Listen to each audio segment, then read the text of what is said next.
ইফতারি কেনার শেষে আমরা কিছু পেপারও কিনে নিই এবং পেপার কিনে নিয়ে সরাসরি পেপার কিনে নিয়ে সরাসরি আমরা মসজিদে চলে আসি। যেহেতু ইফতারির খুব একটা সময় নেই, এই কারণে এর মধ্যেই আমাকে মসজিদটা গোছাতে হবে, যেহেতু মানুষ একটু বেশি আসবে আজকে। তো আমি খুব তাড়াতাড়ি তড়িঘড়ি করেই ঘরটা গোছাচ্ছিলাম। তো মসজিদ গোছাতে গোছাতেই সকলেই একটু একটু করে আসতে লাগলো। তো তারপর আমি ইফতারি মাখাতে শুরু করি। যেহেতু ইফতারির আছে আর মাত্র 15 থেকে 20 মিনিট, এর মধ্যেই আমাকে প্রায় 50 জনের জন্য ইফতারি বানাতে হবে। তো শুরুতে আমি একাই করছিলাম, কিন্তু সময় ঘনিয়ে আসার কারণে আমি আরো 4-5 জনকে বলি এবং তারাও আমার সাথে সহযোগিতা করে। তো দেখতে পারতেছেন আলহামদুলিল্লাহ আমাদের ইফতারি সম্পূর্ণ রেডি এবং সকলেই খাওয়া শুরু করেছে। তো আজান দিয়ে আমিও বসে পড়ি ইফতারি করার জন্য। তো সকলেই ইফতারি করে চলে গেছে। তো আমাকে এখন এই ঘরটা গুছাতে হবে এবং এশারের তারাবির জন্য এই মসজিদটা গুছিয়ে যেতে হবে।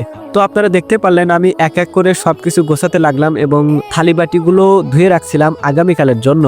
আলহামদুলিল্লাহ আজকের মতো ইফতারির ডান। এখন আমি বাড়ি যাব এবং বাড়ি গিয়ে কিছু খাওয়া দাওয়া করে এশারের নামাজের জন্য প্রস্তুতি হব। তো আজকের ভিডিও এই পর্যন্তই, দেখা হবে ইনশাআল্লাহ নতুন কোনো ভিডিওতে। আর